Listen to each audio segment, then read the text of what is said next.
Right now on Morning News Now, turkey or bust. This morning, the Thanksgiving rush is underway at airports across the country. Get out pretty early and get a head start on traffic. I'm definitely glad I'm leaving today. And on the roads, get ready for gridlock as tens of millions of people drive to their holiday destinations. But a pair of storm systems could threaten your Thanksgiving dinner plans. We have team coverage. Also this morning, promises kept. President-elect Trump announcing his plan to make good on a key part of his campaign that could hit your wallet. Plus, special counsel Jack Smith working to dismiss all federal charges against the president-elect. More on the move and what happens next. Developing news this morning, Israel and Hezbollah now closer to a ceasefire than ever before. Less than one day after another deadly Israeli attack on Lebanon's capital. We'll have the latest for you. And something to be ungrateful for? Well, you heard that right. Thanksgiving, of course, it's typically a time of gratitude, but experts say giving thanks isn't always good for your mental health. We'll explain the emotions behind all of it, especially during the holidays. I'm interested to learn about that one. Good morning. Thanks for spending some of your Thanksgiving week with us. I'm Savannah Sellers. Joe's off this morning. Let's get started with the holiday travel rush. So the TSA says it is preparing for the busiest Thanksgiving period on record. It expects nearly 3 million people to pass through airport security. That's just today alone. While all travel numbers are up this year, AAA says the bulk of travelers, it's more than 70 million people, are expected to drive to their holiday destination. Cities with warmer weather, that's a popular pick this year. However, two brewing storm systems could potentially put a damper on celebrations in a big part of the country. Forecasters predict heavy rain for parts of the Midwest, the Mid-Atlantic, and much of the East Coast over the next few days. We have meteorologist Angie Lassman standing by. She's going to tell us everything we need to know about the forecast. We also have AAA spokesperson Aixa Diaz. She's here with some tips for drivers, but we're going to get started with NBC News correspondent Antonia Hilton. She is live for us at one of the biggest rail hubs in the Northeast. That's Penn Station right here in New York City. Antonia, good morning. Even when it's not 2 days to Thanksgiving, Penn Station is one of the craziest places to be in New York City. It is one of the busiest train stations in the whole U.S. What's it like this morning? Good morning, Savannah. You know what? It's actually pretty good this morning. And a lot of the people behind me here, these are the early birds, the people who are intentionally getting on the 6 and 7 a.m. trains because they want to avoid that crush and the kinds of delays that can build up later in the day here. But I actually just ran into our colleague, Stephanie Rule. She is one of the early train travelers this time. She's planning to take a 10-hour train to Canada with her family. And things are running really smoothly right now as people try to get ahead of that holiday crush. Amtrak has made some adjustments as well to make sure that they're ready in this region and others, bringing additional trains online. Kathy Hochul, the governor here in New York, announcing that the Empire service throughout New York is back just in time for the holidays. So that means, you know, the weather can always mess things up for trains, but it's looking pretty good so far, Savannah. Okay, Antonia, a 10-hour train. What is Steph Rule doing? That is hilarious, and it's so funny that you ran into her. We were all like, wait, what? Okay, that's a choice.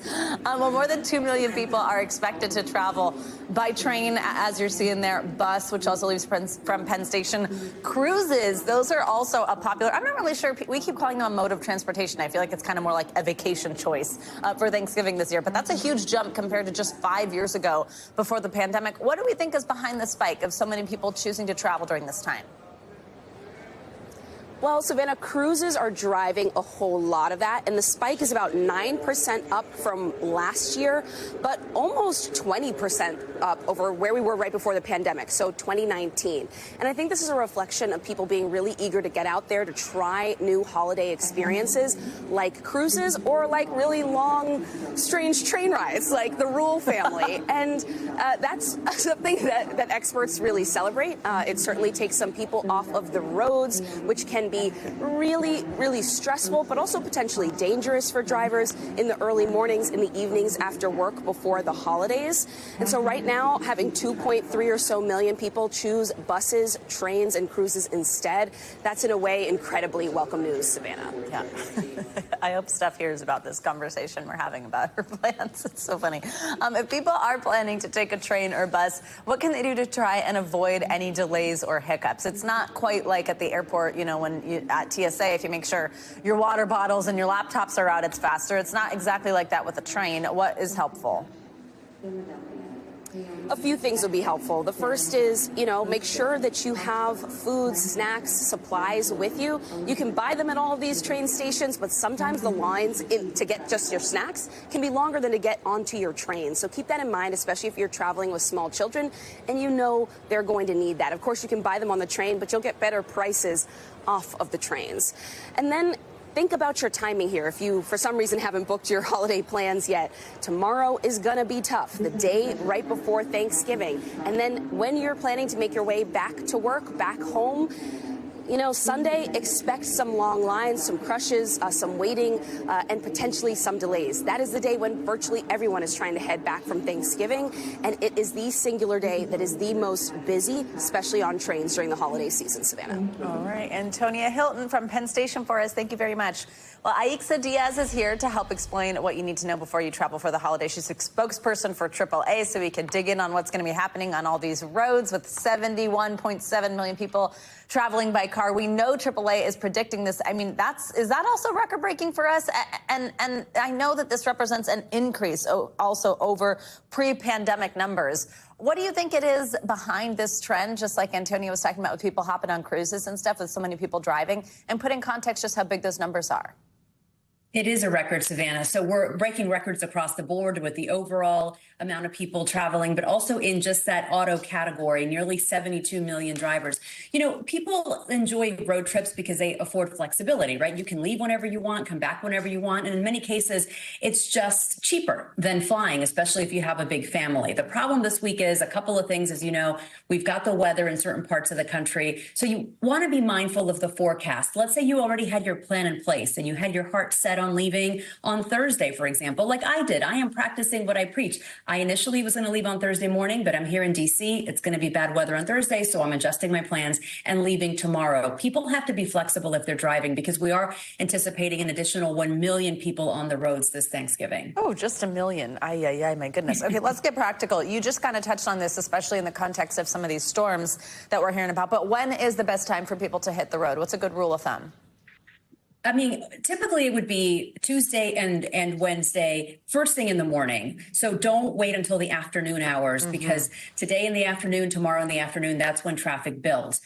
Typically, Thanksgiving Day itself, Thursday morning would be the best time to hit the road because that's when the least amount of people are out driving. The problem is if you are in an area where there is expected to be severe weather on Thursday or a lot of rain, wind, ice, snow, AAA always says, don't drive. That is the safest tip. Don't be on the roads when there is that type of weather. But if you're planning your vehicle now, make sure you check the tire pressure, your oil, your battery. Pack an emergency kit that has extra water, blankets if you're in an area that's cold, snacks, flashlight flares, anything that you would need in case of a roadside emergency. Last Thanksgiving, Savannah, AAA responded to more than 500,000 calls from people stranded on the roadside. And that was everything from flat tires, dead batteries, people locking themselves out of their vehicle and running out of gas.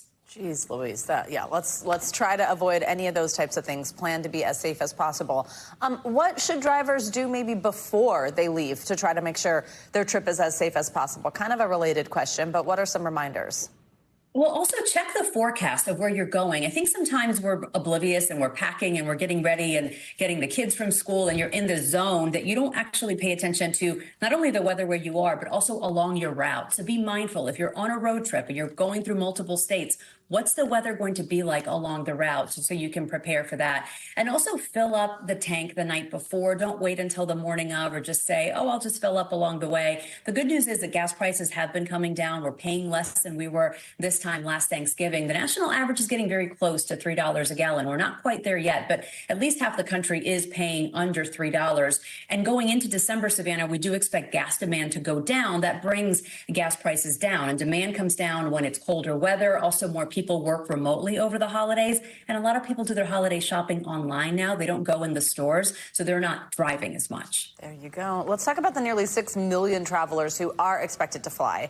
We know the usual, get there early, make sure you don't have those liquids, those laptops in your carry-on luggage, but what else can people do to try to make their airport journey as stress-free as possible, knowing that we're also probably going to break some TSA records this week? And ideally, you would want somebody to drop you off at the airport so you don't have to worry about parking. But if you do have to park, reserve parking ahead of time. Do it now. A lot of garages may already be full. So But reserving parking ahead of time at least gives you one less thing to worry about in the morning. You do want to get there 2 hours early, not only because of all the TSA lines and the security stuff at the airport, but also just traffic going into airports. So many major airports now are undergoing expansions. They have construction. So there's a lot of traffic just going into the airport. So keep that in mind. And I always advise, don't check a bag. Try to pack as light as possible, especially if you have a connection. Because if there's a cancellation, and let's say you're in your layover city and you checked your bag and you don't know where your suitcase is, that's a problem.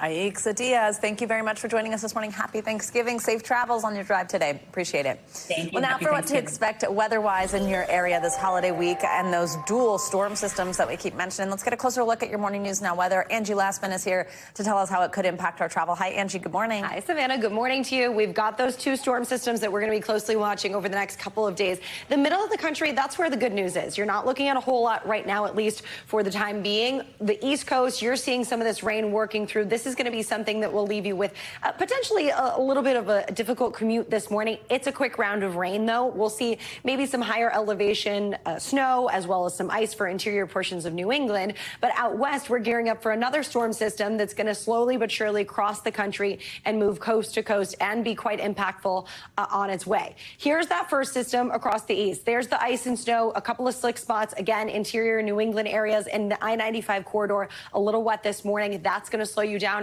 even if you're still headed off to work or if you're, of course, headed elsewhere for your holiday plans. Meanwhile, out west, we've got the winter alerts up across parts of the Rockies and the Sierra Range. And those are those alerts that are gearing up for the impacts that we'll see from that system out west that I showed you. Here's today. That storm system works its way into parts of the Rockies. We'll still deal with some of that rain across California, as well as some of those mountains picking up some additional snowfall.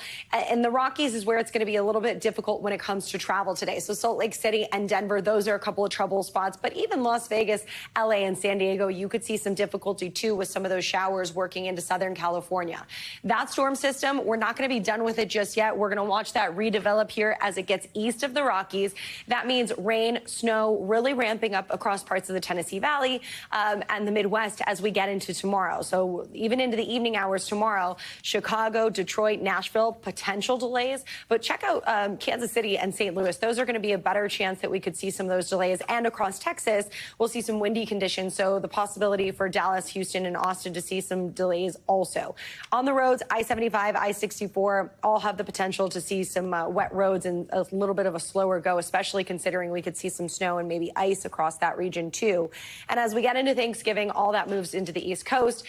We've got rain and inland snow to deal with as it works across the Northeast. This will be an impactful Thanksgiving, Savannah, on the roads and in the air as far as the East Coast is concerned with that system moving in. All right. And safe drive, safe planning for everybody Exactly. with that weather. Happy Thanksgiving and happy belated birthday, Angie. Oh, thank you. You're so See you in a sweet. little bit. Well, this morning we are learning new details about President-elect Donald Trump's plans for new tariffs when he takes office. In a social media post last night, Mr. Trump announced he would put new tariffs on imported goods from Mexico, Canada, and China. That's fulfilling a campaign promise, and it could have a major impact on trade and on the economy.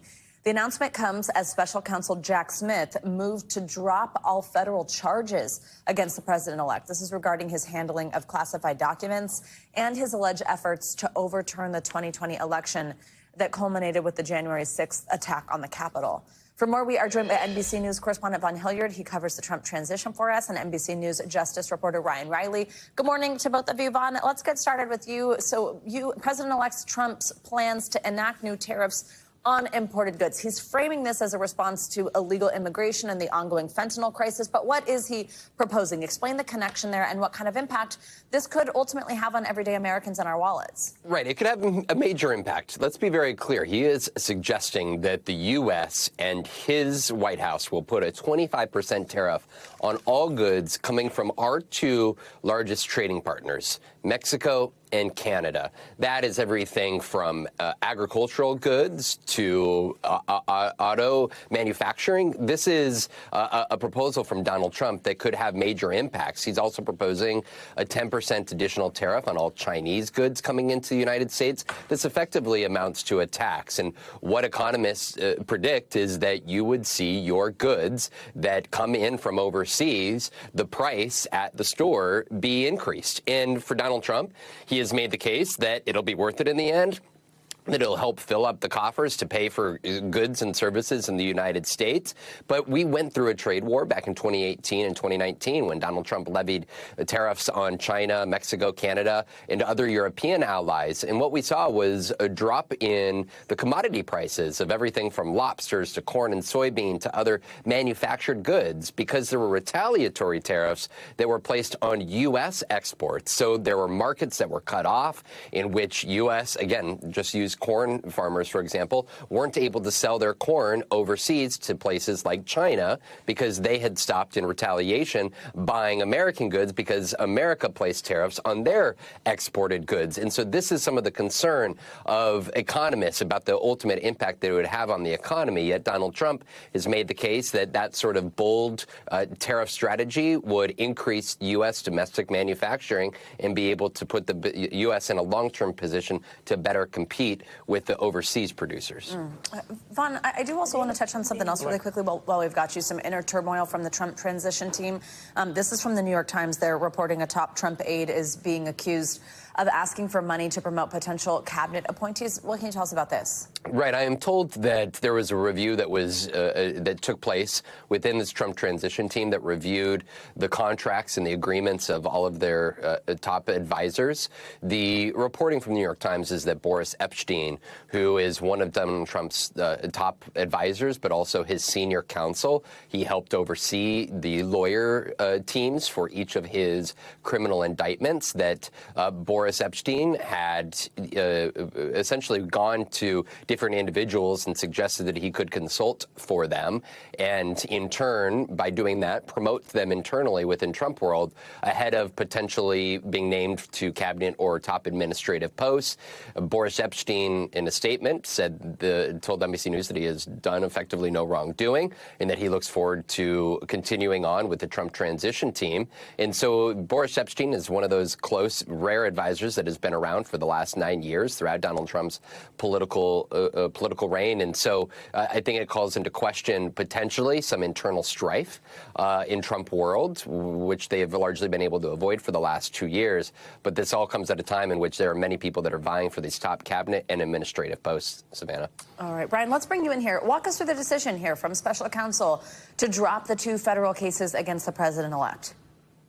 Yeah, so if you rewind a few years, you may remember from the Mueller probe, this was a major factor that came up. There's this Office of Legal Counsel opinion that says that the sitting president cannot be charged, cannot be tried. And so that's what Jack Smith's team was running up against here, because, of course, there wasn't even really a trial date on the books, and this was all sort of paused. But you can't put the sitting president of the United States on trial, according to this longstanding Office of Legal Counsel memo from within the Justice Department. So essentially, following that policy, they said, we're dropping this case now because there's no chance that this goes to trial, obviously, in the next, say, 60 days, or even, whether you could put the president-elect on trial is a separate sort of question. So that's sort of where things stand and the reason that they dropped it. But I think Jack Smith made abundantly clear that this was not based on the merits at all of the prosecution. And of course, they wouldn't have brought the prosecution unless they thought that they could convince a jury of 12 of Donald Trump's peers that he was guilty of these 4 federal crimes. Trump, of course, has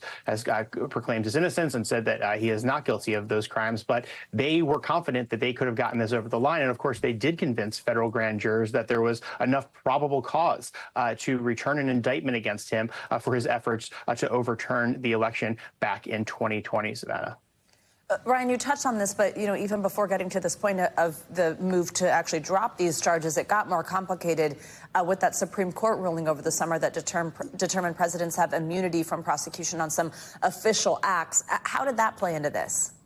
Yeah, I was speaking with our colleague Lawrence Hurley yesterday, and if you step back for a moment, Donald Trump actually emerges from the entire investigation with Jack Smith, basically with this Supreme Court decision in his back pocket that is going to make sure that he is less accountable for whatever happens during his presidency. In fact, not accountable at all, because you ended up with that Supreme Court ruling that gives him immunity for all official acts as president. So basically where the rubber is going to hit the road on accountability is figuring out where those lines are for people at the Justice Department, for his own appointees, because they are still theoretically a subject or target of potential prosecution if they violate their constitutional oaths. And if they obey an unconstitutional order from Trump, that's something that they could theoretically be held accountable for. But, basically the scenario we're walking into is that Donald Trump is walking in with a pathway and a guidance to do a lot of what he wants to do when he becomes president. Big news here. Ryan Riley and Vaughn Hilliard, thank you both very much. Let's stay on this now. Bring in NBC News legal analyst Danny Ceballos. Danny, good morning. Great to have you with us. And we, of course, have to get your take on this. What are the big takeaways for you seeing this move to drop these charges of what was this historic prosecution of Mr. Trump?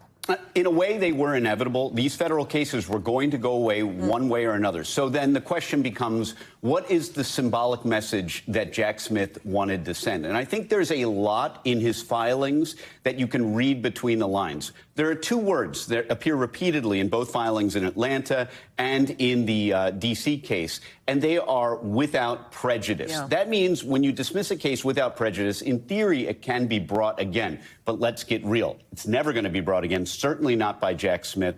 Nothing is going to happen after Donald Trump is inaugurated. So theoretically, while they could be brought again, they never will be. And so that, plus the fact that Jack Smith is pursuing or stating that he plans to pursue the appeal against Trump's co-defendants in Florida in that documents case, shows that another symbolic statement that he plans to pursue an appeal against two co-defendants who will almost certainly have their cases dismissed when Trump takes office, because these people were very loyal to him. They were his co-defendants in the documents case. So a lot of messaging in there that if you read between the lines, you get a real feel for where Jack Smith stands.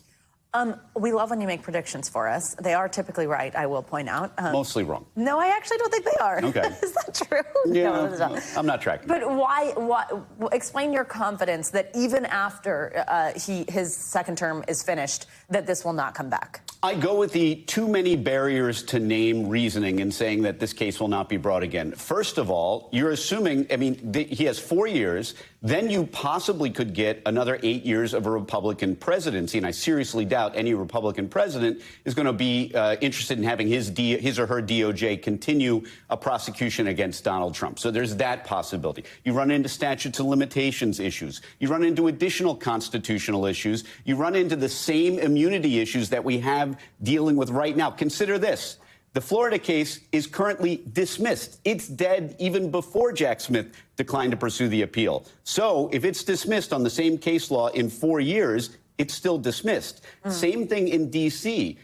I wouldn't say D.C. was on the ropes, but at this point, Judge CheckIn was considering what parts of the immunity decision apply and which don't. So it's possible that case could have gone away. There are just too many off-ramps. And so my Danny Ceballos Vegas odds, therefore, are calculated that the odds are strongly, strongly against this case ever being brought in any form. Could he issue some type of report, or is there any way that we could ever find out, what this evidence was that a grand jury has seen, since this will now not play out? Could we get any of that information? Well, yes, the special counsel does issue a report. But when you think about it, this is a case where there's really not that much left to our curiosity. Jack Smith has had to file in court, because of the immunity decision and other things, entire briefs that lay out his entire case. That's the kind of thing you really never get in a federal case, this kind of showing of the hand before the case is brought to trial. So in many ways, other than the classified documents case, when we're talking about the actual classified documents and the secrets contained within,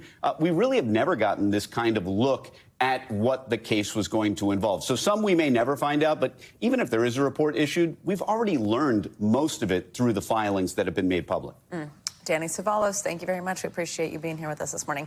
There's much more to come here on Morning News Now. Later this hour, another sign to stop scrolling. The new study that shows the time you spend online could impact your happiness. Up first, though, major developments out of the Middle East. Israel and Hezbollah now closer than ever to a ceasefire deal just hours after another deadly strike. Stay with us.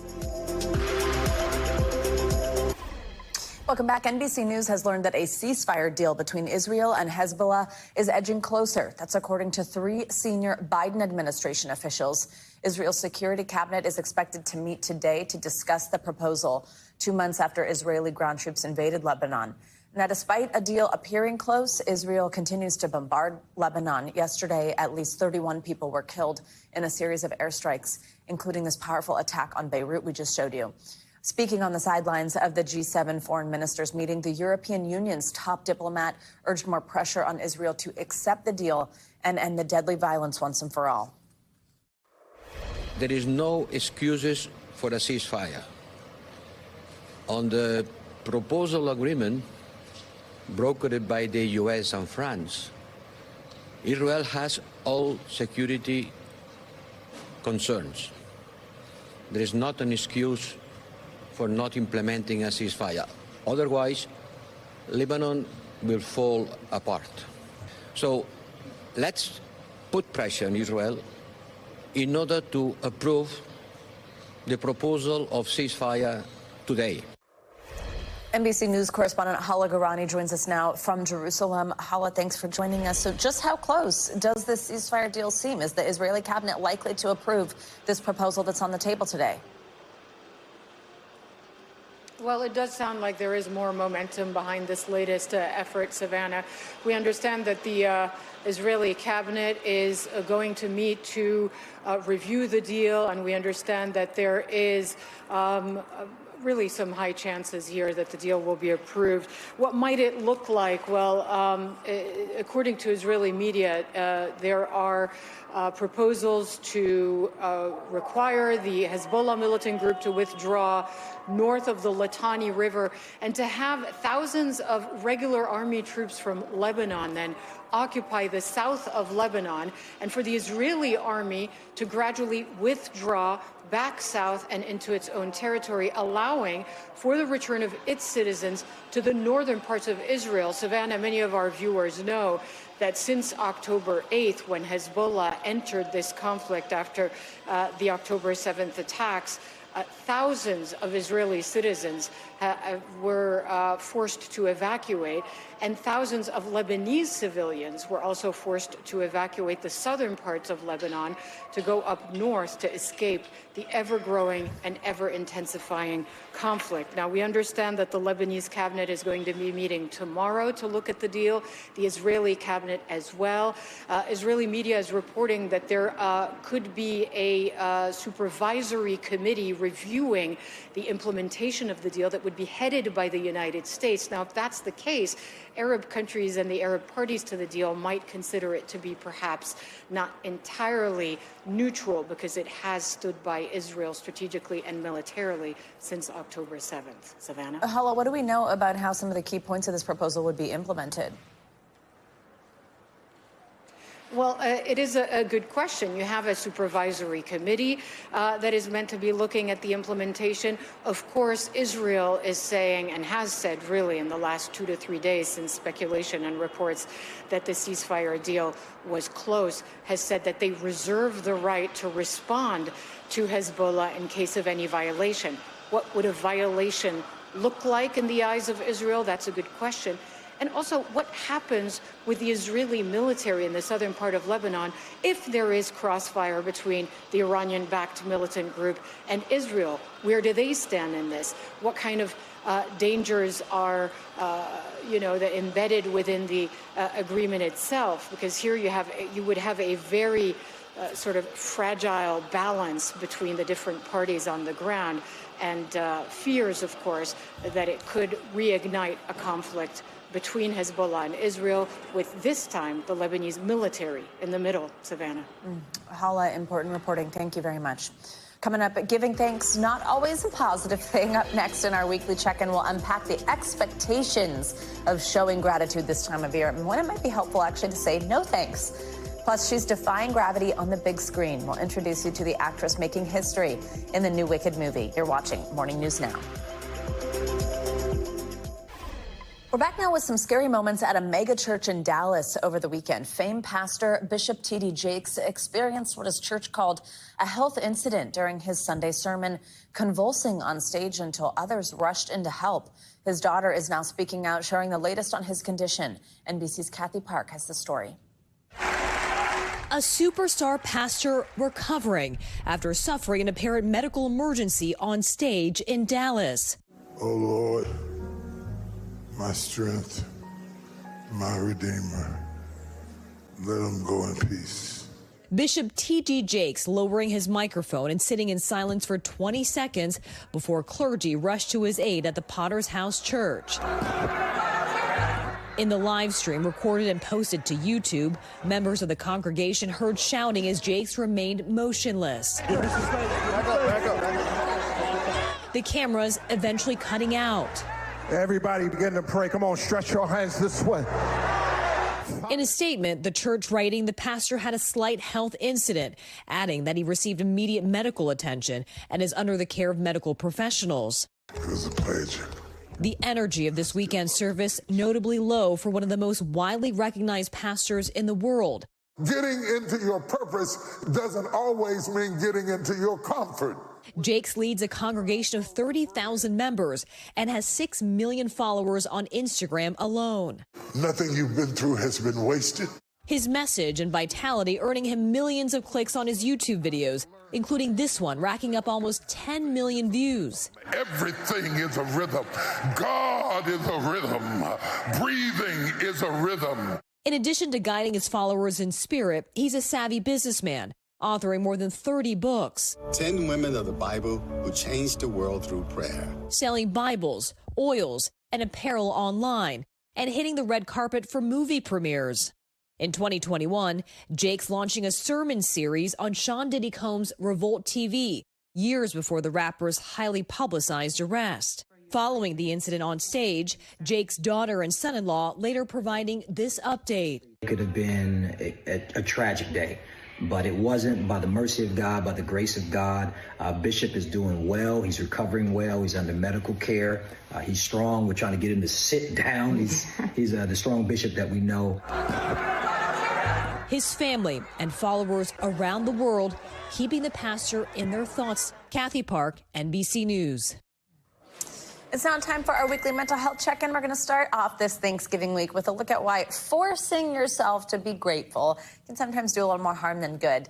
Also talk about the benefits of looking on the bright side and how optimism could even make you healthier. Joining us now for more on these mental health headlines is licensed marriage and family therapist. You know him, you love him, Dr. George James. Dr. James, good morning. Thanks very much for joining us, especially this holiday week. We are grateful for you. But listen, in 2 days, families are going to get together. They're going to celebrate all they're thankful for. Sometimes some families I know have everybody go around the table, say what they're grateful for. But experts say gratitude isn't always healthy. Acknowledging any issues that you're having that can also benefit your mental health. Walk us through kind of this balance here and how to address the tough emotions in the right way.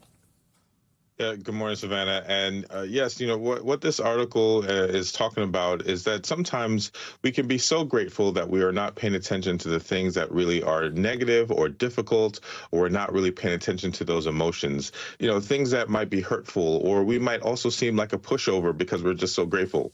Now, in my practice overall, I would still encourage people to practice gratitude with reality. I think that's what this is trying to say. Remember that there's some things that are painful that we need to acknowledge, but also to recognize that there's things to be grateful for.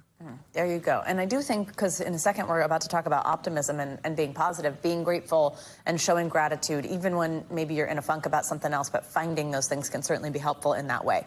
So good advice there. Okay, our next study, this is about what's called doom scrolling. We all know what that means. It's spending too long kind of just in a spiral on your phone, scrolling. Oftentimes it's filled with negative content or things that aren't good for us.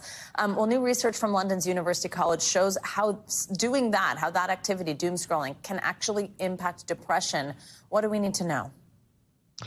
Yes, Savannah, I mean, it says it enough in the name, doom scrolling. I mean, if it says doom, you probably shouldn't really do it, right? And so I think some of this is saying that after scrolling for a period of time, especially with negative content, it does impact our mood, how we see things, how we feel, and that the more that we do this, especially with negative content, the more that it impacts us and can possibly lead for us feeling low, even into depression. So the biggest thing is to take breaks, or to maybe not do it at all, or to switch out some other things that could hopefully make you feel better. But don't get caught up in just negative scrolling. Try to find something else to do so that you don't get into this low place and maybe even to feeling depressed. Really good advice there. All right, let's end on a positive. Look at the benefits of positive thinking. So a new study, this is published in the Journal of Pediatric Psychiatry, it found that young people who were more optimistic were also healthier.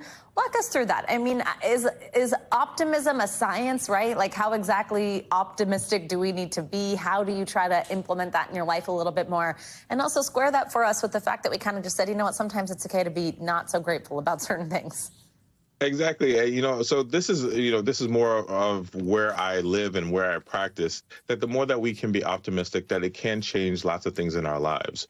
That, yes, as we said earlier, that we have to recognize there's some things that maybe are low, but it's also things to be able to think about that we're grateful for or that makes us happy. And this study shows that when people practice optimism, they're more likely to exercise, do things that are healthier for them, and when they're in tough situations, believe that they can have a better outcome. This is what optimism can produce in a good way, is that it can get us to a better place, especially when compared to those who are more pessimistic. So at the end of the day, find ways to be grateful, but also to be positive without forgetting that there are some realities that are out there. George James, Dr. George James, we always appreciate seeing you. We are grateful for you. Happy Thanksgiving. Thanks for joining us this week. Grateful for you as well. Have a good holiday. Thank you. If you've seen Wicked, you will recognize Marissa Bod. She plays Elphaba's sister, Nessa Rose. And Bodhi's actually the first actress living with a disability to portray the character. Reporter Shayna Najawin from our Wisconsin affiliate sat down with the actress, as well as the family and friends who are cheering her on. Genuinely a dream. Still feels like a dream. But I'm here. Marissa Bod has made her debut on the big screen. To see it the first time, I mean, I was just holding back tears the entire time. Her former music teacher, Aniela Haas, is overwhelmed with emotions, seeing how far her old student has come. And even when she first showed up, I was doing good. And then as soon as she started singing, they just overflowed. And it was pretty much just like that for the rest of the movie. It was just beautiful. Bod, the first disabled actress to play Nessa Rose, is traveling the world meeting Wicked fans everywhere. Having the privilege of having a platform and having a growing platform to talk about accessibility as a whole and how everybody, non-disabled or not, can work to create their spaces more accessible. Meanwhile, her family and friends back home are cheering her on. Bodhi's parents, Sean and Patricia, said Saturday's showing at Prairie du Sac's Bonham Theater was one of many. And it's not just that, dare I say, because Marissa's in it, but also because, it is a really good movie. Seeing something like this that's been advertised for years, and especially one that's been anticipated for over 20 years, I think we're seeing over and over. The tight-knit Mazomanian Black Earth communities will continue to celebrate Marissa's historic role. They've been following Marissa since 2011, shortly after the accident which caused the paralysis, but they've always been behind us. Seeing me on screen, but we had filmed everything like basically a year prior. And obviously I knew that I did it. I know that I was there, but then to see it actually on the screen was just very, very surreal. Our thanks to Shayna Najawin for that report. According to her parents, after touring the world to promote the film, Marissa will be taking a well-deserved break before coming home for Christmas. And if you haven't seen Wicked, a great Thanksgiving family activity. Coming up, caught in the act, a TikTok influencer arrested and accused of shoplifting from Target. How a video she posted of herself helped investigators track her down. And the new warning about an AI scam, how the technology is being used to trick people using video calls. You're watching Morning News Now.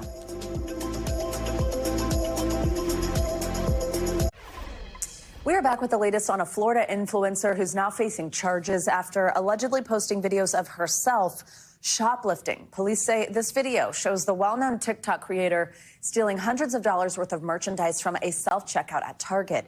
NBC News reporter Maya Eaglin has the details on how she got caught. It was day-in-the-life TikTok videos like this that racked up millions of views for stay-at-home mom influencer Marlena Velez. This video of a trip to Hermes has almost 2 million views and 300,000 likes. But it was this now deleted video of a Target run that led to her arrest and social media notoriety. This is all crazy. Let me know what y'all think. Police in Cape Coral, Florida say what looked like an average Target haul was actually video proof of Velez's connection to a shoplifting case they were trying to crack. Last week, police posted this surveillance photo asking the public for help identifying a suspect they say scanned false barcodes at self-checkout, ringing up 16 items at cheaper prices and walking out with goods valued at $500.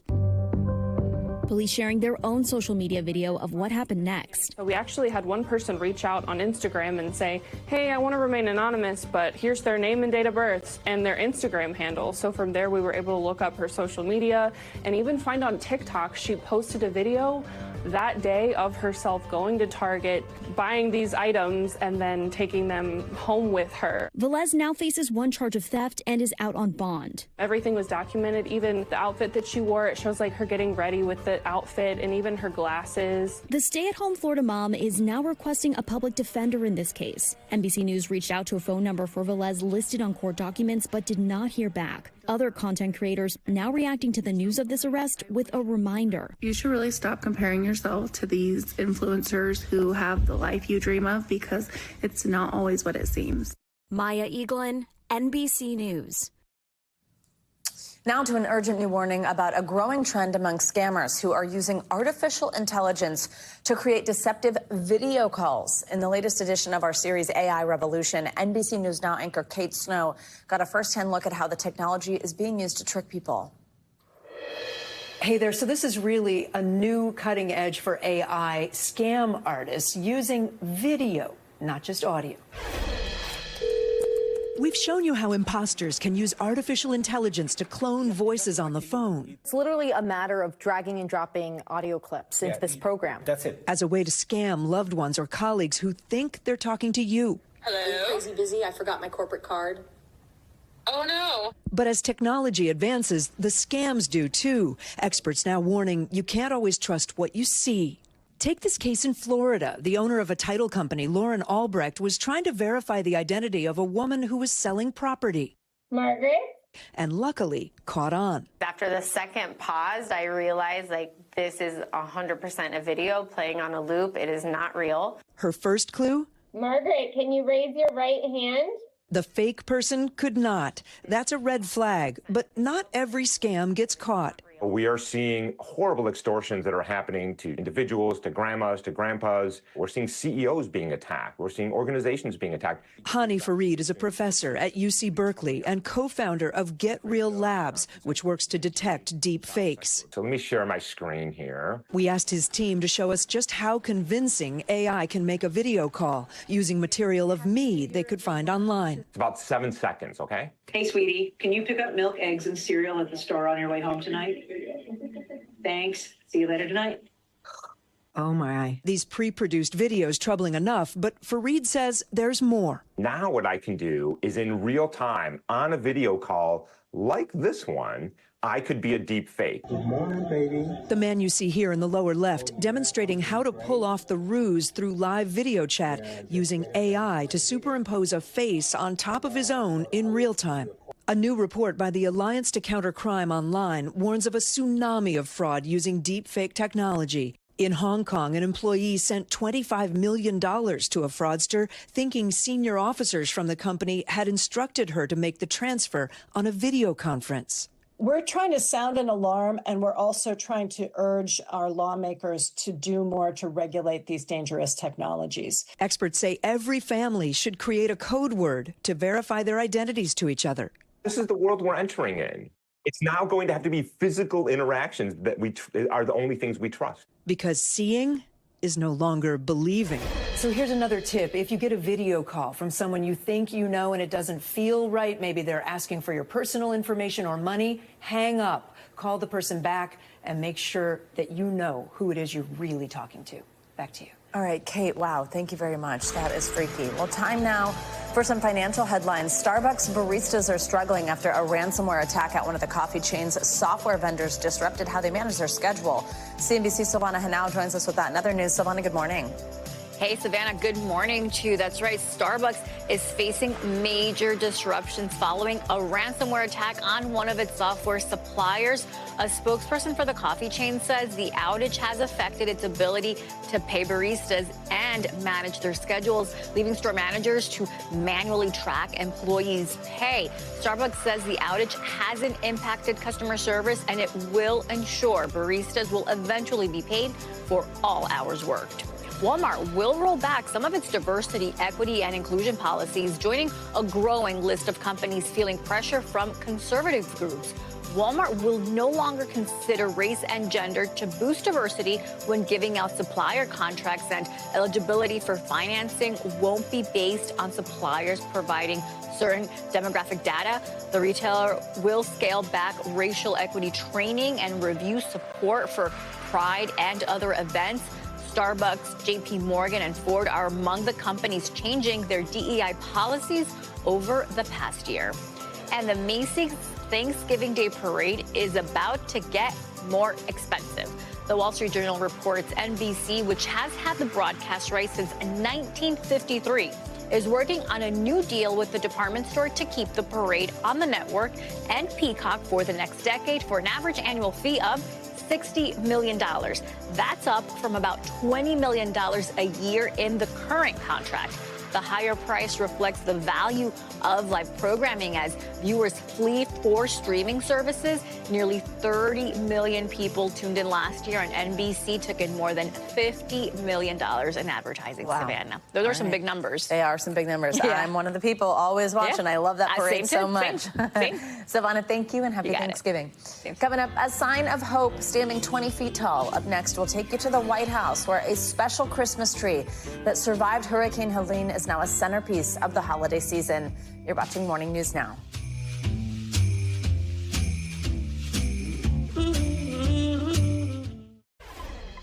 Welcome back. We are just 2 days out from our Thanksgiving celebrations, of course, but this morning there are two turkeys who have something to be extra thankful for. That's because President Biden continued an annual White House tradition on Monday, and he pardoned this pair of turkeys. They are named Peach and Blossom, paying homage to President Biden's home state of Delaware and its state flower, the peach blossom.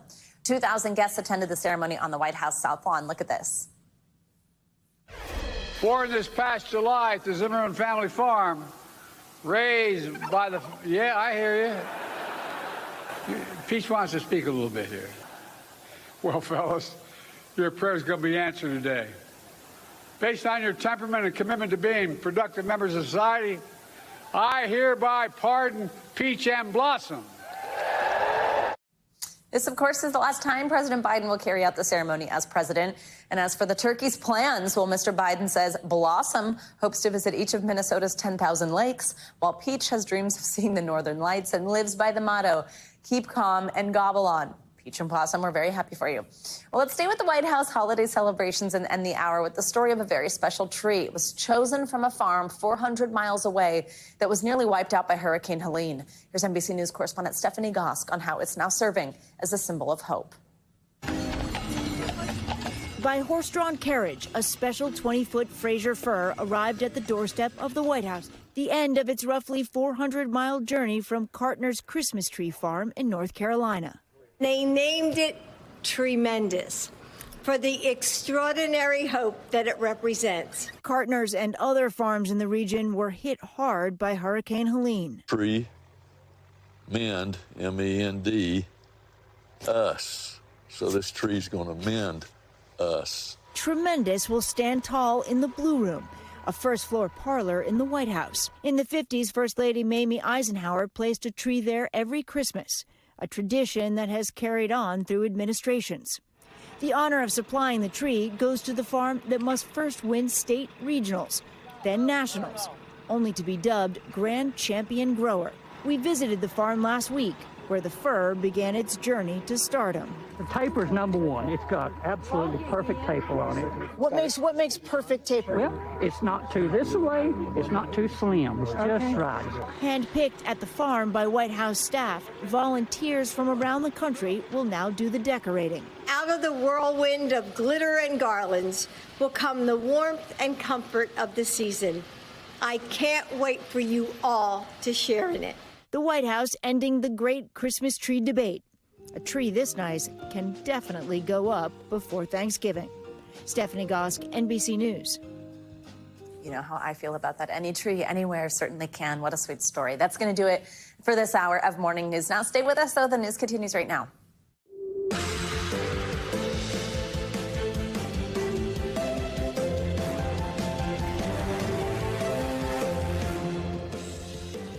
Good morning. Thank you for joining us, especially on a holiday week. I'm Savannah Sellers. Joe's off this morning. Right now on Morning News Now, America's turkey trot heating up, but Mother Nature isn't making it easy for the millions of Americans heading out the door. Heavy rain, snow, and ice are plaguing travelers across the country this morning. Our Angie Lassman has your full forecast in just a moment. Another legal shakeup in the run-up to President-elect Donald Trump's return to the White House. Special counsel Jack Smith moving to drop all federal charges against Mr. Trump in regards to how he handled classified documents and his alleged efforts to overturn the 2020 election. It comes as the president-elect says he'll slap new tariffs on goods from key trading allies like China and Mexico. We are covering it all. We're also watching a major bird flu scare in the run-up to the holiday season. Why health officials in California are now sounding the alarm over a batch of raw milk, how you can keep your family safe.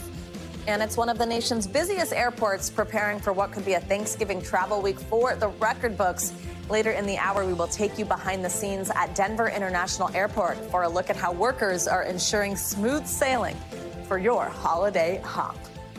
Happy almost Thanksgiving. Again, we appreciate you being with us, and we're going to get started with that holiday travel rush. Close to 80 million people are expected to travel for Thanksgiving this week, which experts say is on track to be the busiest on record. But forecasters warn that two brewing storm systems could wreak havoc on people's travel plans. NBC News correspondent Adrian Broaddus is on the ground at one of the biggest airports in the U.S., Chicago O'Hare. Adrian, good morning. Good morning. Here and across the country, high traffic could mean long wait times at those security checkpoints. Airport officials expect today and tomorrow to be the busiest of the week.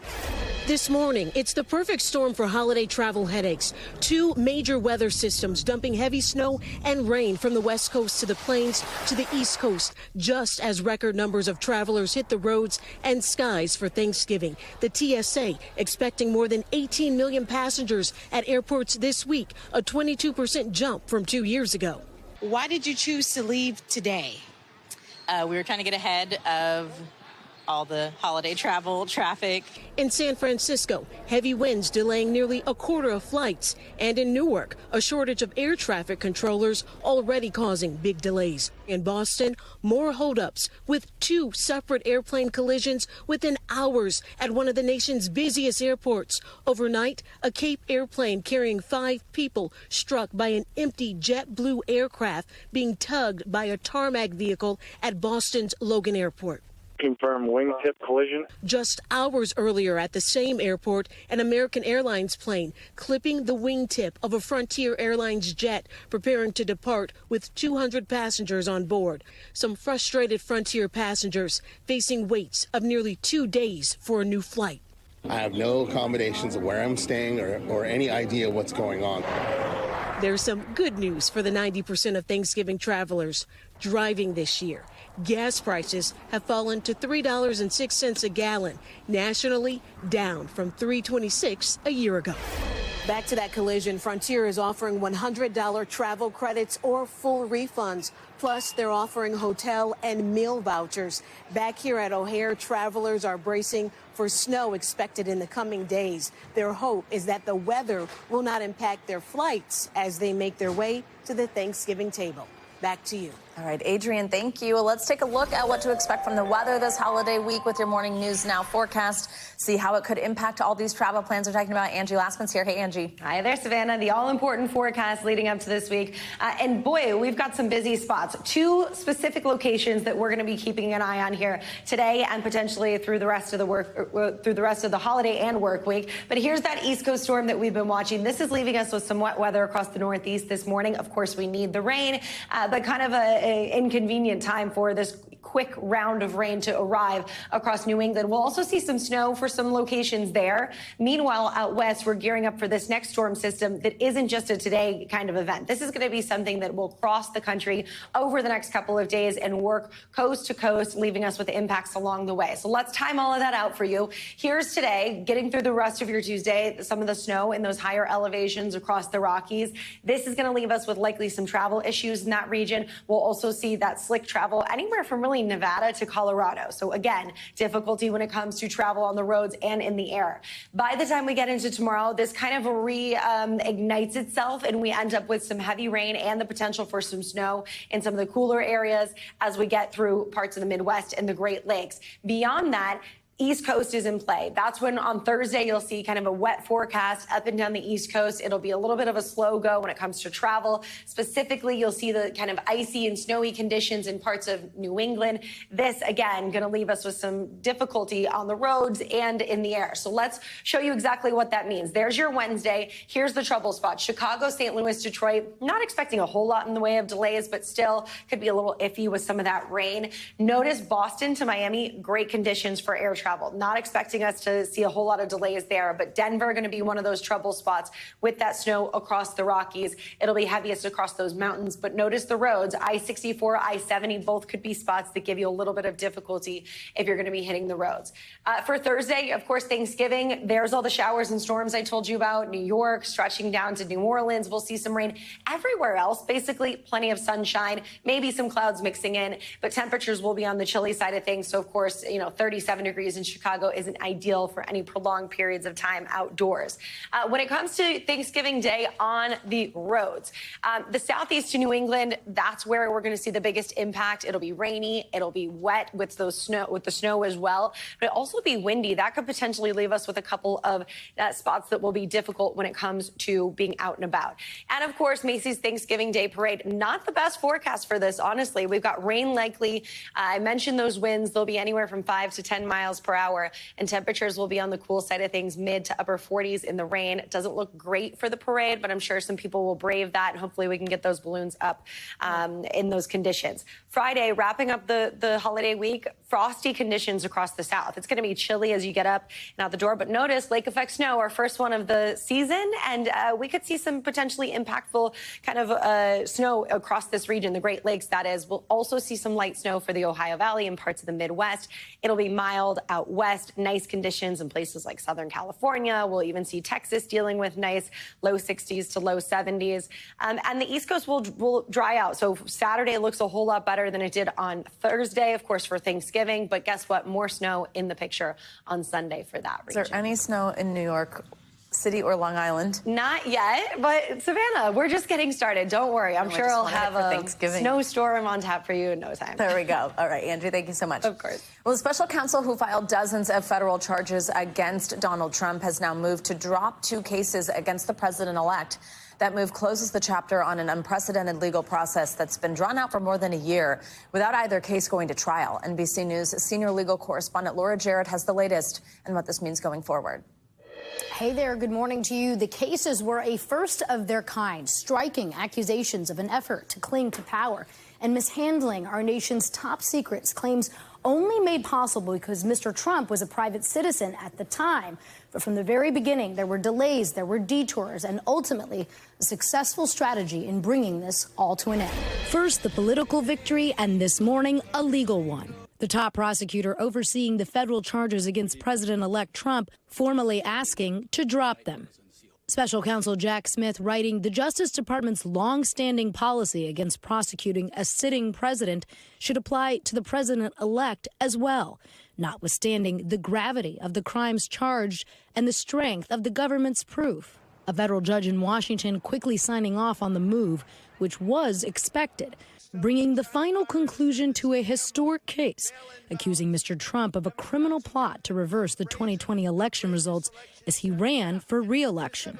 My office will seek a speedy trial so that our evidence can be tested in court. But it never got off the ground, marred in delays, and cut down by the Supreme Court's decision last summer, finding some of Mr. Trump's conduct immune from any prosecution at all. while then-candidate Trump, who pled not guilty to all charges, sought to use his criminal exposure to his political advantage.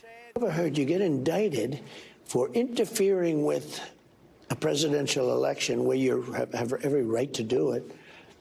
You get indicted and your poll numbers go up. Smith, who's expected to resign soon before Mr. Trump can fire him. I would fire him within 2 seconds. Also moving to dismiss the charges he brought in Florida, accusing Mr. Trump of illegally hoarding classified documents at Mar-a-Lago after he left office and then obstructing the government's efforts to get them back. As for what happens now, the special counsel there is expected to submit a final report, which should be made public before he steps down. And we wait to hear from judges in both Georgia and New York about what happens to Mr. Trump's remaining cases there. Back to you. All right, Laura, thank you so much. Well, as soon as he takes office, President-elect Trump is promising really, to slap new tariffs on imported goods from Mexico, Canada, and China. The policy was a focus of his election campaign and could have a major impact on trade. Here to help us understand what exactly this means for us is NBC News senior business correspondent Christine Romans. Christine, thanks for being here, especially so close to Thanksgiving. We appreciate it. We just got this new post on Truth Social, with the president kind of saying a little bit more about what he wants to do here. But let's just strip it back down to basics, because I think the word tariffs is kind of I don't really want to talk about that. What's that really mean? Just explain what this would look like with goods coming from one of those countries. So first I'll say there were really alarm bells ringing in the capitals of America's major allies, because you're talking about two really important allies of the United States, Mexico and Canada. And by the way, Donald Trump already had the USMCA. Remember, he gutted NAFTA and made his own beautiful, perfect new trade deal. Well, this would be in violation of his own trade deal. So what is a tariff? A tariff is, imagine you are a big shipment of tomatoes. You're coming from Mexico across the border. Right now, those tomatoes come. Donald Trump wants to put a 25% tax on those tomatoes.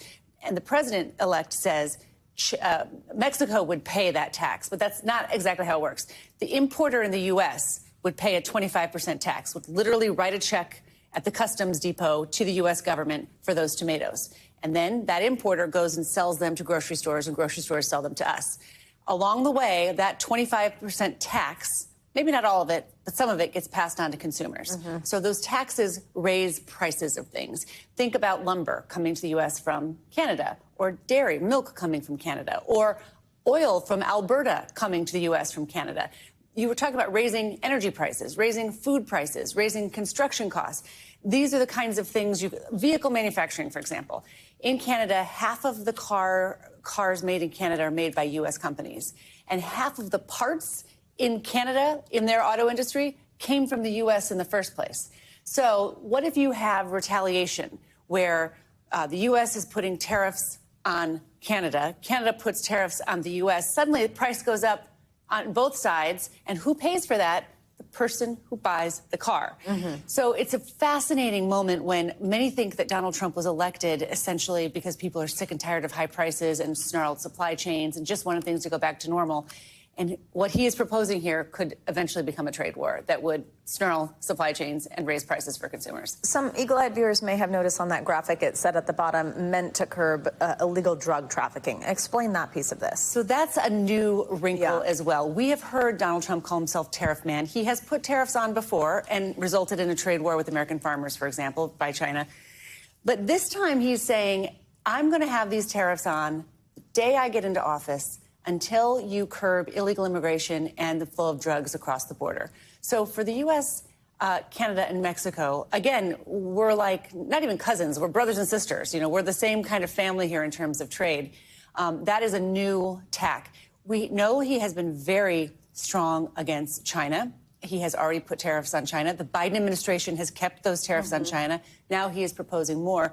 There were trade experts last night who were telling me, you know, if you want to go head-to-head with China on the global stage, and you really want to be tough on China, as Donald Trump and many American voters want to, do you go to war with your best friends? Or do you align with your best friends in a strategic, you know, sort of fight with China? It's a fascinating, fascinating potential salvo in what could be, many worry, a trade war. So for people who are like, okay, so I'm hearing things could get more expensive, is there a way to avoid this? Can we just buy American tomatoes? Like, is there a way around this that is realistic for anybody's wallet? Well, look, the National Retail Federation points it this way. We don't really have a shoe manufacturing in the United States, right? So after tariffs, a $50 shoe you pay for today would be $65. A mattress set, a $2,000 mattress set today would be $2,190 after tariffs. That's what the National Retail Federation expects. And here's why. Countries in a globalized economy, they do what they do best, and then they import what other people, you know what I mean? So shoe manufacturing just kind of isn't our thing. What's interesting, though, is that Trump is talking about drugs and immigration for this. So this is more of a retaliatory tariff, not a tariff meant to change behavior from importers. Or to increase American manufacturing. Right. One of the papers, I think the journalist said it was a bombshell. You know, this was a bombshell last night from the president-elect. All right, Christine, we will have certainly a lot more to talk about over the coming months on this one. Thank you. Appreciate it.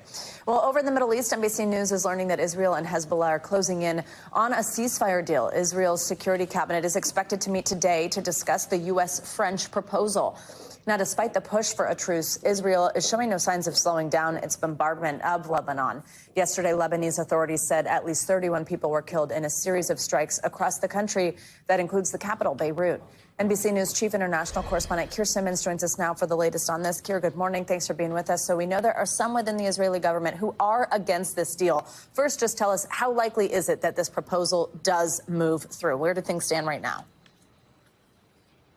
Well, I mean, in a sense, Savannah, you're right to start with the negatives because, of course, it's on a knife edge, inevitably. We have Itamar Ben-Gvir, the national security minister, saying openly that he hopes that Benjamin Netanyahu, the prime minister, will reverse what appears to be his recommendation that the Israeli cabinet, in a few hours' time, vote in favour of this deal. You have the families of the hostages pointing out that this potential agreement does not also apply to Gaza and saying that their loved ones should not be left behind, that they should be part of an agreement like this. I will say that there are those diplomats and officials who say if you can do this, then you can turn to Gaza. You can focus on Gaza. And European officials, multiple European diplomats and US officials are, it seems, potentially confident that there is going to be an agreement here after 60,000 Israelis unable to go to their homes in northern Israel, 3,500 deaths. The destruction has been catastrophic, frankly. Keir, talk to us about what's actually included in this proposal in more detail and how it would work in practice, like some of those things that could be those sticking points for some people in the Israeli government and exactly what this would look like should it be signed. Yeah, so what would likely happen is that Hezbollah would have to pull back its heavy weaponry, and at the same time, the Israeli forces would leave southern Lebanon. So you get a kind of a buffer zone. There does appear to be, you mentioned the French at the beginning there, it does appear to be that European powers, as well as the US, Israelis, French, maybe the British too, will be overseeing all of this and helping to secure confidence on both sides, because there are great hurdles. The leader of Hezbollah has said that a deal like this would need to be complete and comprehensive. On the other hand, the Israeli ambassador to Washington saying that Israel would reserve the right to act, if necessary, inside Lebanon. Those two don't appear to necessarily match. And again, that's one of the reasons why we need to wait and see whether there is a deal here. And we'll see, I think, in the coming days. Keir, despite all this optimism, we know Israel is still carrying out attacks on Lebanon. I mentioned some yesterday, even in Beirut, 31 killed. There have been more this morning. The IDF is now issuing new evacuation orders in parts of the capital city of Beirut. What is the latest on the ground? Yeah, that's right. And hundreds of Hezbollah rockets have been fired into Israel in recent days. You're right, in southern Beirut, we've seen just this morning more pounding by Israeli munitions. So you could call it the storm before the calm. It's not unusual, honestly, when the potential to stop fighting is on the horizon, that the fighting escalates. So that may be what we're seeing. The danger is, of course, that what happens is that something within that takes place that makes it very difficult for a deal to be agreed. Certainly the IDF, the Israeli Defense Forces, saying to Israelis to be careful for the potential for strikes that are more strikes from Hezbollah in these hours before something is potentially announced. All right, Keir, thank you very much. Well, let's stay overseas. Ukraine says Russia fired 188 drones overnight, which is the largest drone attack since the war began. It comes as NATO and Ukraine hold emergency talks about Russia's new hypersonic missiles. NBC News chief foreign correspondent Richard Engel has the latest. Here in Kyiv, once again today, we're hearing the air raid sirens. Overnight, we heard them for hours. The Ukrainian Air Force says that Russia launched 188 drones at this country just overnight. That's a record high. And Russia has been escalating for the last several days, prompting Ukrainian and NATO officials to convene an urgent meeting. Russia is advancing at its fastest pace in 2 years, according to an assessment from the Institute for the Study of War. Moscow is firing swarms of drones daily, as well as artillery and missiles. But it was Russia's launch of a new kind of missile last week that got NATO's attention. Ukrainian intelligence clocked it flying 11 times the speed of sound. Russia has the momentum as the holiday season in Kyiv begins. Oh, my gosh. Merry Christmas, Merry Christmas. This charity gives psychological support to children whose parents were killed in battle or had their homes destroyed by making cupcakes, writing letters to soldiers, and tying bracelets. This is so nice. And crafting ornaments in Ukraine's national colors. I will put this on our tree at home. Down to the American flag on the table, their message couldn't be clearer. Please don't abandon us. How important for Ukraine is that American support? We hope a lot for U.S. support to finally bring us victory, says Oksana Sliapova. Those fears that American support is dwindling, coming after President-elect Trump repeatedly criticized current aid levels. Kirilo's father is missing in action. How much does your son understand about what happened to his father? He knows that his dad has disappeared, but every night he hangs up the keys and hopes he'll come home, says Tetiana. She's lost her faith in the war. I think we're going to lose, she says, and we will be taken over by Russia. Ukrainians have held strong for more than 1,000 days, but with Russian advances and U.S. policy in transition, the stress is showing. It is not that Ukrainian forces are sitting on their hands. President Zelensky said that every Russian attack must be responded to. All right, Richard, thank you. Well, there's much more to come on this hour of Morning News Now, including a behind-the-scenes look at one of America's busiest airports as the Thanksgiving travel season kicks into high gear. First, after the break, the latest on the Menendez brothers' fight for freedom as a key resentencing hearing is postponed until next year. Coming up next. Back now with the latest on a delay in the Menendez brothers' bid for freedom. A Los Angeles judge has postponed a key resentencing hearing in order to give the new incoming district attorney time to review the case. NBC News correspondent Liz Kreutz was in that courtroom. She joins us with Los Angeles with more on what that means for the brothers. Liz, good morning. Hey, Savannah, good morning to you. Yeah, it was a media frenzy just like it was 3 decades ago there. And we ended up not seeing Lyle and Eric Menendez virtually in court, as was expected. But they were able to watch and hear their first court proceeding in decades through a live stream, including emotional testimony from their elderly aunts. But it could be months now before we know the judge's decision, since he has postponed the brothers' resentencing hearing until next year.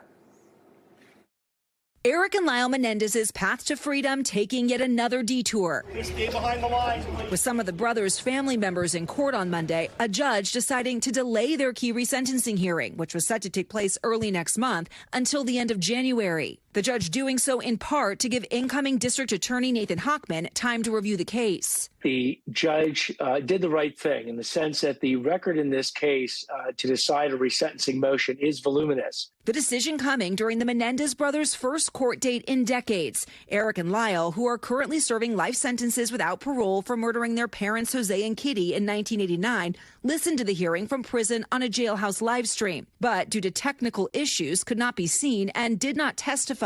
2 of their elderly aunts, however, did. I do want them home. 93-year-old Joan Vandermolen citing the alleged abuse she believes her nephews suffered at the hands of their father, saying, "It breaks my heart that my sister Kitty knew what was happening and didn't do anything about it." Their lawyer speaking to the brothers after the hearing. I was able to talk to both of them from the prison itself, and obviously they were extremely moved. The brothers' plight has seen renewed interest since recent documentaries and a Netflix drama introduced a new generation to the murders. Oh, I came home and I found them. Outside the courthouse, the public's fascination on full display. Do you believe they should be resentenced?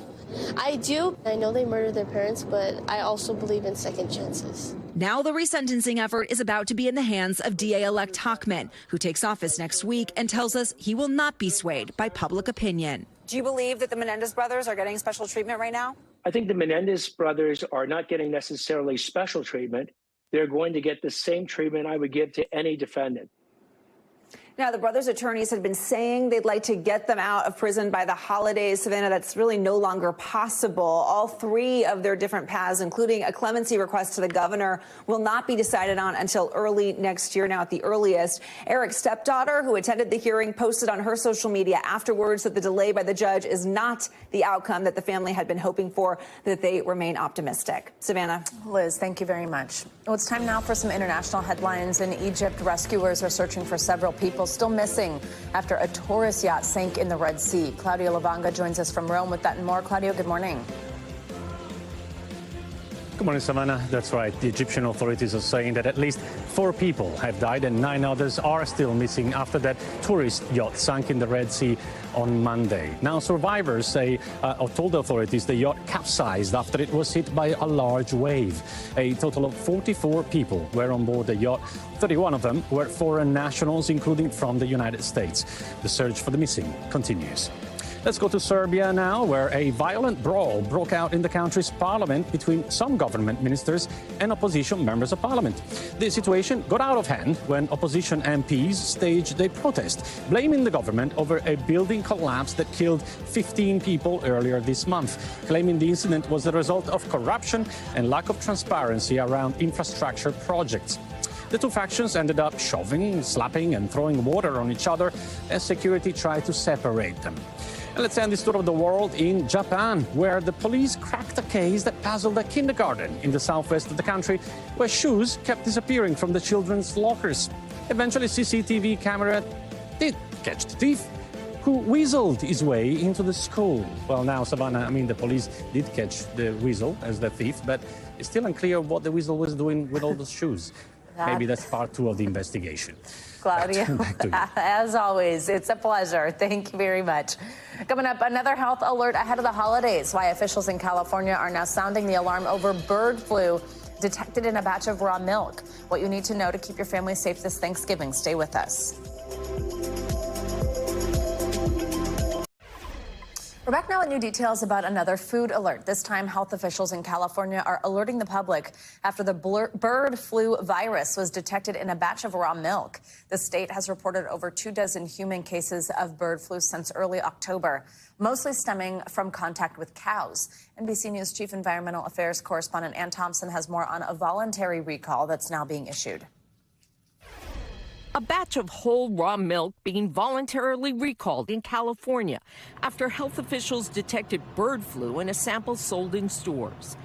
It comes from Raw Farms LLC of Fresno in quarts and half gallons with a best by date of November 27th. Raw Farm says its own tests were negative. I can't imagine any benefits from drinking raw milk. Megan Davis is an environmental health professor at Johns Hopkins Bloomberg. Were you surprised that there's a recall of raw milk in California? I was not surprised to hear this because right now California is the epicenter of the current outbreak of H5N1 in dairy cows. There are 29 confirmed human bird flu cases in California, all with direct contact to infected cows, except for a child. None are linked to raw milk. Officials have long warned that raw milk can pose serious health risks because it can carry dangerous germs such as E. coli, salmonella, and listeria. What is it that makes raw milk so risky? Raw milk comes from the udder of the cow. The cow itself can have an infection that can be shed into the milk. Pasteurization heats milk at high temperatures to kill the germs. Despite the risks, raw milk has some high-profile proponents. Health and Human Services nominee Robert F. Kennedy Jr. 2 years ago. Since I was here last year, I only drank raw milk. Actress Gwyneth Paltrow says she puts raw cream in her coffee. Social media filled with lesser-known advocates. This is why you should be drinking raw milk. A risk some 10 million Americans are willing to take each year. Ann Thompson, NBC News. Well, for more on this, let's bring in Dr. Natalie Azar. Dr. Azar, good to have you with us. Thanks for joining us. So, a lot to unpack here because I know people, I mean, I see it on TikTok who are like, raw milk, they are drinking it. What you just heard there in the piece with RFK, it's certainly, it's kind of almost become like this flashpoint. Like, reminds me a little bit of the conversation going on with fluoride right now. As we just heard, though, this recall is voluntary. What does it mean for people who do have raw milk at home? What should you know here? Well, certainly if you have purchased it from this distributor, I would discard it. I certainly can't say the same thing about other brands of this, but if this is a really popular one, Gwyneth Paltrow uses it also. So if you have this particular brand in your refrigerator, you might want to consider discarding it because of this. And let's say that you've been drinking it and you have a concern, you don't really feel great. Remind us, what are the symptoms of bird flu, or what can you look out for? Well, so right now, the symptoms of bird flu that we have seen in this country have been very mild upper respiratory tract symptoms, which means a little stuffy nose, a cough, maybe a low-grade fever, muscle aches, a pink eye is super, super common. There is this one teenager you might recall in Canada who got super, super ill and is still in critical care from bird flu. So, if you're otherwise healthy, you probably are not going to have too severe symptoms at this point, Savannah. Let's talk a little bit about the back and forth here on raw milk. In your professional opinion as a doctor, do any of these purported benefits, some of the things we just heard mentioned a minute ago there, outweigh the risks of consuming raw milk? I think what's really important for people to understand is this. If you are someone who says, I drank raw milk and my allergies got better, good for you. That's an N of one, right? You are one person. This does not science make. And if you are willing to take that potential risk of being exposed to E. coli, bird flu, salmonella, listeria, all of these other pathogens that will and can be present in raw milk without the pasteurization process, have at it. If you are very interested in learning about the science of pasteurization and raw milk myths, I would direct everyone to go to the FDA website. Has a very lengthy section that talks about the myth that it is better for lactose intolerance, the myth that it does improve allergies and asthma, the myth that it does improve your immune system, and the list goes on. Because in the FDA website, Savannah, are listed multiple studies. So this is an evidence base from the FDA and the CDC that for the vast majority, if not all people, the risk of drinking raw milk outweighs any potential benefit. Again, certainly a talker. I do want to switch gears here, ask you something, because this is pretty big news while we've got you on set. It has to do with insurance and the coverage of some of these weight loss drugs, Ozempic, Wegovy, things like that. Super important. So as of right now, Medicare and Medicaid will not cover these GLP-1s, Ozempic, Wegovy, et cetera, for weight loss management only. They do cover them if you are taking it for the other indications for which it is approved, such as type 2 diabetes, if you are overweight or obese and have risks for heart disease, if you have heart disease, for secondary prevention. Commercial insurances right now, Savannah, are covering, not everybody. We know there's been shortages and denials. I'm not saying that everyone who has commercial insurance can get it. That's certainly not true. But right now, if you are a person who is on this medicine and about to transition over to Medicare, you are going to lose coverage of this medication. So it is extraordinarily important because such a huge number of Americans qualify, are candidates for this. We just reported last week on the Today Show that 75% of Americans have a condition that actually makes them a candidate for this medication. But I can't do this segment without also stating that the percentage of overweight and obese individuals has increased so dramatically over the last few decades. So we don't want to just keep on band-aiding the problem with treatment. There does need to be a serious and hard look at what in our environment has also made us such an unhealthy nation. And I have to say that. Yeah, no, absolutely. What's in our food here? Dr. Azar, thank you very much. Great to have you. What's the time of year where lots of people, right, are worried about porch pirates stealing their holiday deliveries? And here in New York, a particularly brazen example was caught on camera. Watch this. You can see the man run up with the whole family there. He grabs the box, he takes off. The victims say it was part of a larger scheme that included credit card fraud. For more, here's Greg Sergel from our New York affiliate. To call this thief brazen is really an understatement. It's just like unbelievable. Like I didn't think that that would ever happen. Erica Bernhard today stood at the scene of the crime, the front porch of her Massapequa Park home. The thief had grabbed a just-delivered package with both Erica's dad and the delivery guy looking on. You do it when no one's around, or I thought he would be watching and waiting to see, that no one's home. I just never imagined something like this. Efforts to run down the thief failed. He escaped in a white sedan. The guy had some stones to just do it in front of everybody. What neighbor Chris Molina calls insane had begun earlier this month. Bernhard says someone hacked her department store credit account and started ordering expensive items. Each time a package was delivered, the thief would have it removed from her porch. Bernhard discovered the scheme after confronting a delivery guy who was standing outside her home. He said, yeah, I have a package from Bloomingdale's. Someone's picking it up. So now I look at it and I see a receipt and there's all my information, my name, my address. This package was the last scheduled delivery. Bernhard expected it would be taken, but hoped surveillance cameras would identify the thief.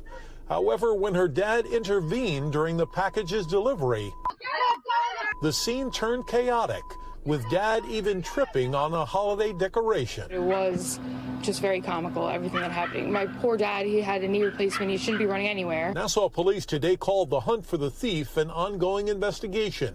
Bernhard had a simple message for the guy who invaded her life. Get a job, you know what I mean? Stop doing this to people. Our thanks to Greg Sergel for that report. And police say it's especially important this time of year to keep an eye on your credit card statements and report anything suspicious immediately.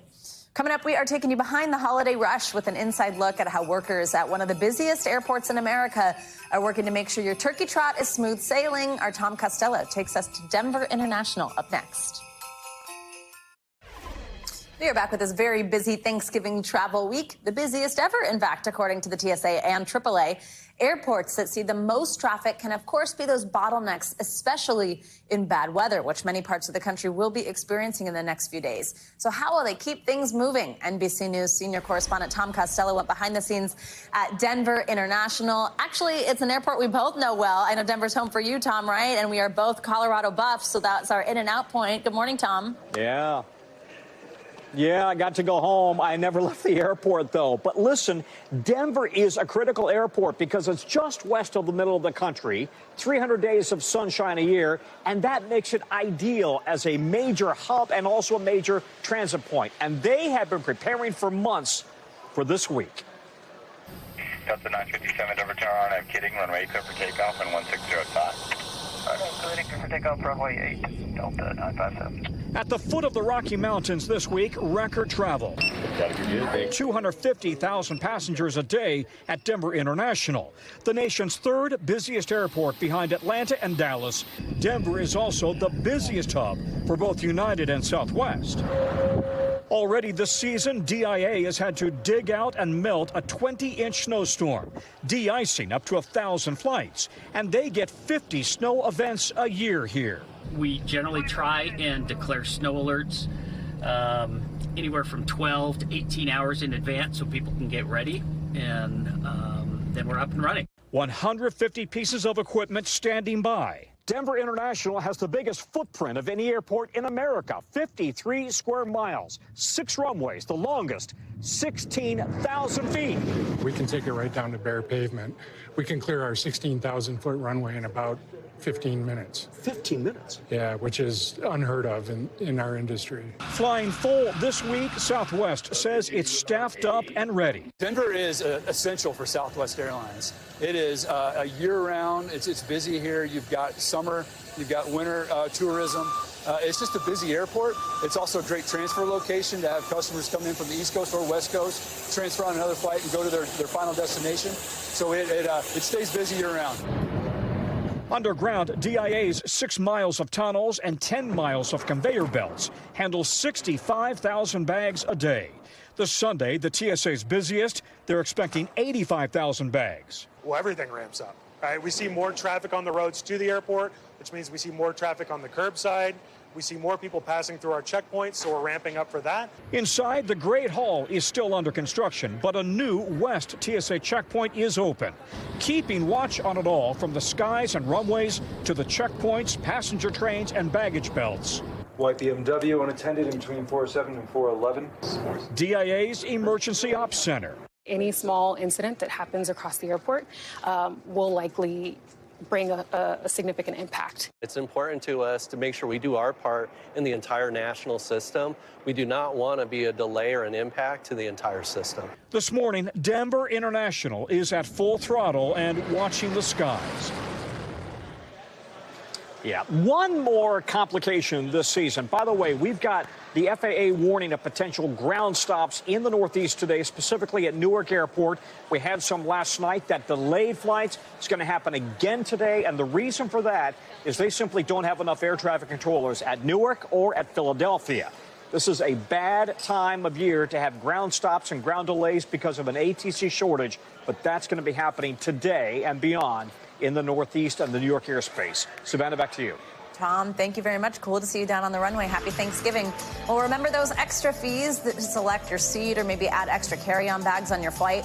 Well, a new Senate report shows that airlines have pocketed billions of dollars in what they call those junk fees. CNBC's Silvana Henao joins us with that and some other money news for us. Silvana, good morning. Hey, Savannah, good morning. Yeah, a Senate panel is criticizing rising airline fees for things such as seat assignments and bags. Democratic Senator Richard Blumenthal plans to call executives from American, United, Delta, Spirit, and Frontier to testify on those so-called junk fees at a hearing next week. A new report says the 5 airlines earned a combined $12 billion in revenue from seat fees between 2018 and last year. The committee found Frontier and Spirit paid gate agents and others to catch passengers who allegedly didn't pay bag fees or for having oversized items. Meanwhile, Disney has agreed to pay $43 million to settle a lawsuit alleging it paid women in middle management less than men over the course of a decade. The settlement, which was filed in California late yesterday, it still needs approval by a judge, but it helps the company avoid a potentially costly and distracting trial.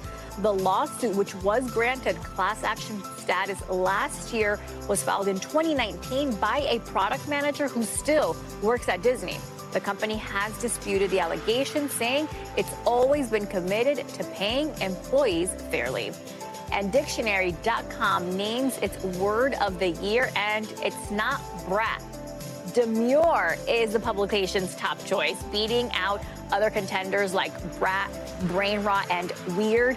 Demure had a massive rise in usage this year, and that's thanks largely to TikTok influencer Jules LeBron's popularization of the phrase very demure, very mindful in a series of videos posted to the platform in August. Dictionary.com says demure has typically described reserved behavior, but it's now more associated with a person's appearance or how they act in public, Savannah. All right, Silvana, we definitely use that a lot. Very demure, very mindful, all the things. So we appreciate it. Thanks, Silvana. We do here. Yeah. Well, when was the last time you lined up in person for a Black Friday sale? If it's been a few years, that might help explain why one hardware store in Rochester, New York is choosing to close their doors this year in a break from tradition. Tom Kowalski with our Rochester affiliate has the story. Black Friday, as most of us know, has been a really big thing in the past, and I would say here it's been dwindling probably for at least the last 10 years or so.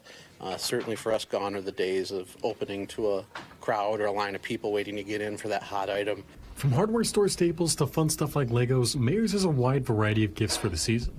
But this year's store VP Dennis McCarthy says they'd rather give their employees more time with their families, especially with the rise of online shopping. Thanksgiving's kind of become one of those holidays that for most people, if not everybody, it's not really a day off. You know, you're either cooking, cleaning, getting ready to have everybody over, or you're planning on how to get to your relatives. Your whole day's pretty much eaten up.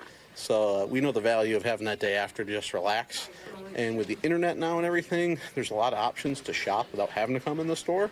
And what kind of last-minute shopping did Myers see in the past? Employee Christopher Sherlow explains. As we come up on any holiday, it gets a little busier, ranging from people getting gift ideas to people needing to do last-minute house repair, renovations, whatever. Usually Thanksgiving, Christmas, we see a slight spike in like paint sales as people want to repaint their guest bedroom or spackle to fix up holes or just touch-up work around the house usually. And for employees like Sherlow, what does it mean to have Black Friday off? It means a lot, actually. I've got family personally coming up for Thanksgiving, so, you know, it's an extra day to spend with family. I don't need to rush here at 7 in the morning right after eating who knows what on Thanksgiving.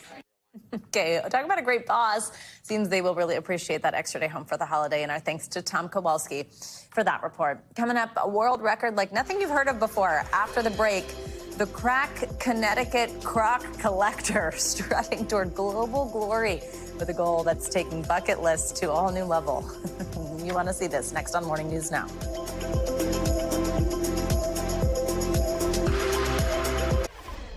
You're back with one man's comfy and casual journey toward a new world record. NBC News correspondent Kathy Park takes us to Connecticut, where this collection of Crocs, yep, you know the footwear, is on track to becoming the world's largest ever. From food Over here we have the Cinnamon Toast Crunch to high fashion. Balenciaga Crocs rain boots. One man is on a mission to collect as many Crocs as he can. I'm at 3,569 pairs and counting. Wow. I don't Croc discriminate, so I keep getting new ones as the new drops come in. Doogie Sandheiger, yeah, that's his real name, has been growing this collection since he was a teenager. So the eventual goal is to keep collecting, eventually submit to Guinness and get that world record title. On a given day, sometimes I wear like 5 or 6 different pairs of Crocs. His stash showcases the fun. They look like the real thing. Yeah, like they do. They look. Couldn't tell. The box and the label said, "Do not eat." Funky. And they light up. And hard to find styles. There are some exclusive Crocs. So how are you able to get your hands on these? So one of my nicknames that people call me is the Croc King, but also they started calling me the Croc Hunter. Okay. And it's honestly, it's become nearly a full-time job. I'm constantly hunting down new pairs. What is the most expensive pair that you own? So this is a collaboration with a very well-renowned Japanese artist. His name is Takashi Murakami. It came to $3,600 for the whole thing. And for the first time, all of his Crocs moved out of his home in Connecticut to be on temporary display for our cameras. So, Doogie, I forgot my Crocs. Do you think I could borrow a pair? Of course, come on. Look at this. Ooh. Lisa Frank Mega Crush. Yes. Super sparkly, Yes. super stylish. Got all the tidbits on them. Takes me back to my childhood. Crocs stepped onto the scene 2 decades ago. One of their mottos is come as you are, and I love that. Be authentic, be yourself. And with more than 125 million pairs sold over the last year alone, the comfortable clogs can be purchased in all shapes, sizes, even scents. Slight chicken scent to them. Yeah, chicken. Yeah. Celebrities like Post Malone and Justin Bieber have their own line. These slip-ons personalized with snap-on accessories known as gibbets. What's the appeal? That's the wrong question. What isn't the appeal? For Doogie, Crocs entered his life at a time he needed it the most. We got to take it back to 2007. So I was a kid in foster care. Things that you would perceive as normal in a household. I didn't learn a lot of those things. No one ever taught me how to tie my shoes. So as I got older, I would get bullied for wearing slip-on shoes or Velcro, light up, etc. And by the time I was in high school, I realized I can't keep getting away with wearing Velcro shoes. I gotta find an alternative. That alternative happened to be Crocs, seen one day on a neighbor, and it changed his life forever. It like popped against the flowers and the grass, and I was like, she's onto something here. That's pretty cool. It put him on a path toward healing, leading him to create a bucket list. Crocs collection was born from the bucket list. And that's kind of the foundation for my life. I'm essentially rewriting my entire life with this bucket list. I'm rewriting my whole story. Part of that includes making meaningful experiences, from throwing out the first pitch at a baseball game to crashing a wedding. The biggest secret about the whole thing is they had me going as their flower man, and we had the best time, and it brought so much joy to everyone who was there. When he's not collecting Crocs, he's also spreading joy as a social worker in a space he knows all too well. I actually work for the state of Connecticut, the same system that I was in as a kid, too. So I get to share my love in Crocs with others there, too, and I share my story with a lot of the kids that are struggling. A full circle moment while walking a mile in Doogie's Crocs. I'm going to have to do a Croc 5. You got it? Boom. Yeah. Okay, our thanks to Kathy Park for that report. That was fun. Doogie's goal is to share his love of Crocs with the world and to have them all displayed in a Crocsium one day. We should note Doogie's not a paid spokesperson for Crocs. He's buying these shoes on his own. I love Crocs, which is kind of a new revelation for me. But I will admit it. I will own it proudly. They're the most comfortable shoe I've ever worn. That's going to do it for this hour of Morning News Now. Thank you very much for spending your morning with us. Happy almost Thanksgiving. The news continues right now. Don't go anywhere.